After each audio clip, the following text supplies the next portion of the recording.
대형주 중에서 게임주 NC소프트를 한번 보겠습니다. NC소프트는 사실 제가 조금 더 자신감 있게 내용적인 부분에서는 좀 더 자신감 있는 종목이긴 해요. 제가 리니지 M 같은 경우에는 제가 많이 플레이를 좀 해봤었기 때문에 상당 부분 이제 리니지 IP라는 가치에 대해서 이제 설명을 드릴 수 있는 부분인데 리니지 2M이 지금 구글 플레이 매출 1위죠.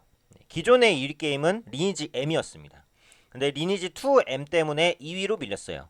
근데 지금 구글 플레이 전체 매출 순위 최고 매출 순위의 1위가 리니지 2M, 2위가 리니지 M입니다.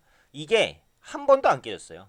리니지 M이 런칭한 직후부터 1위를 계속 유지했고 리니지 2M이 1위를 밀어내고 그 1위를 차지했고 2위로 밀린 리니지 M도 2위 자리를 한 번도 안 뺏깁니다. NC소프트가 엄청난 실적을 달성하고 있다는 걸 알 수 있죠. 사실은 뭐 NC소프트가 리니지라는 그 게임을 잘 만들었다라고 볼 수 있는 건데 그 리니지 IP가 가지고 있는 특수성을 이해하시는 것이 굉장히 중요합니다. 제가 전에도 NC소프트를 한번 좀 말씀드린 것 같긴 한데 이 리니지가요 나온 지가 한 20년 정도 됐어요. 그때 PC방이 그 20년 정도 전에 20년 조금 더 전이죠. 20 몇 년 전에 PC방이 생겼어요. PC방이라는 것 자체가. 근데 그때 PC방에서 했던 게임이 사실은 거의 딱 두 가지예요. 자, 첫 번째 스타크래프트. 두 번째가 리니지입니다. PC용 리니지죠. 이 두 가지 게임이 PC방 전체 게임의 90%를 장악했어요. 그러니까 양분을 하고 있었어요. 전략 게임은 스타크래프트, 그 다음에 RPG 게임은 리니지. 그러니까 지금 국내 RPG 게임의 거의 시초격과 같은 게임이 리니지라고 보시면 됩니다. 그 후에 리니지와 흡사한 게임들이 굉장히 많이 나오고 있고 요즘에 모바일 게임 나오는 거 보시면요. 리니지를 굉장히 많이 뺏겼어요. 그만큼 성공을 하니까 리니지 IP 가치가 탐나겠죠. 하지만 가지고 있는 그 견고한 IP 가치가 쉽게 무너지지 않는다라는 거죠. 이 리니지라는 경우 특수한 게 뭐냐면요. 이용 연령입니다. 이용 연령이 보통 게임은 어때요? 1, 20대가 많잖아요. 이건 아니에요.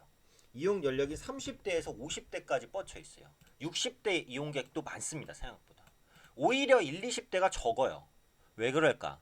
20년 전에 리니지를 했던 사람들이 지금도 리니지를 한다는 거예요. 30대에서 50대 연령대들은 이제 20년 전에 10대에서 30대였습니다. 그러니까 그때까지는 이제 게임의 그 가시권에 들어오는 세대였다는 거죠. 그 당시에 40대, 50대는 게임을 많이 하진 않았겠죠.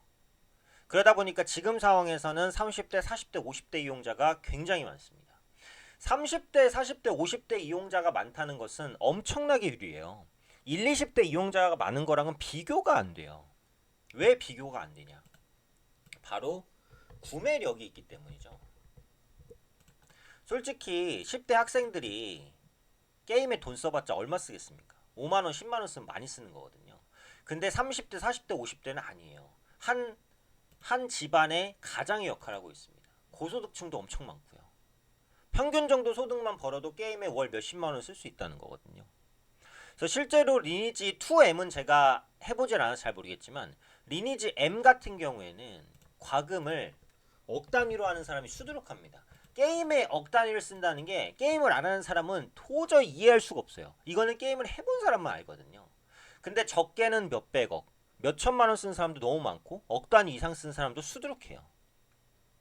그런 게임은 한국에 없습니다. 그 정도로 돈을 쓰는 게임은 없어요.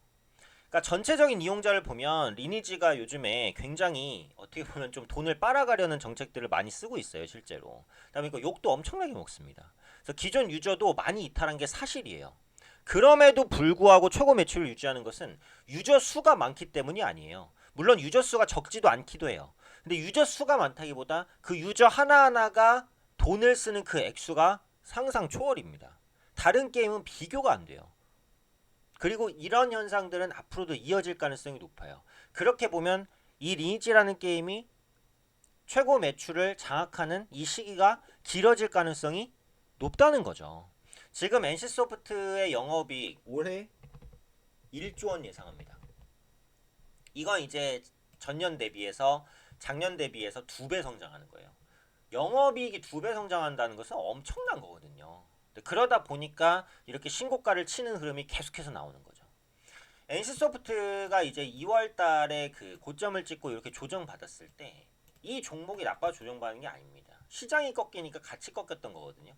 근데 지금 시장이 바닥권 찍고 올라오니까 바로 튀죠. 이것뿐만이 아니라 지금 시장이 약세였다가 올라올 때는요. 성장주나 실적주를 보셔야지 가치주를 보면 안 됩니다. 시장이 이제 올랐을 때 뭐 예를 들어서 PBR 0.4배 뭐 이런 가치주가 있는데 시장이 꺾여서 뭐 0.2배가 됐다. 그러면 PBR 엄청 낮으니까 아 좋다. 사봤자 안 오르거나 올라봤자 다른 종목보다 덜 올라요. 그러니까 지금 시장에서 바닥을 잡고 시장이 튀기 시작하면 그동안 잘 갔지만 무너졌었던 종목군들이 다시 잘 갈 가능성이 높아요. 절대 가치주로 수급의 순환매가 올 가능성은 별로 없습니다. 그래서 NC소프트에 대한 그 특수성을 말씀드리려고 했어요. 그래서 리니지라는 IP가 가지는 경고함은 엄청납니다. 근데 이게 단점도 있어요. 해외에서는 사실 잘 안 먹혀요.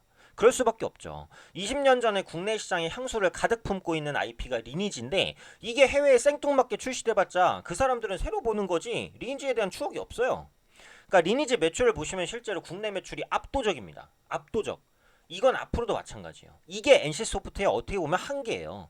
물론 해외 시장에서 성과를 내는 게임들도 있긴 있어요. 하지만 리니지에 비할 바는 아닙니다. 근데 리니지 IP로 해외에서 성공하긴 힘들어요. 그러면 NC소프트가 해외에서 성공하려면 뭔가 새로운 게 필요한데 아직은 새로운 게 없어요. 그러니까 NC소프트의 가장 큰 장점 리니지, 단점도 리니지.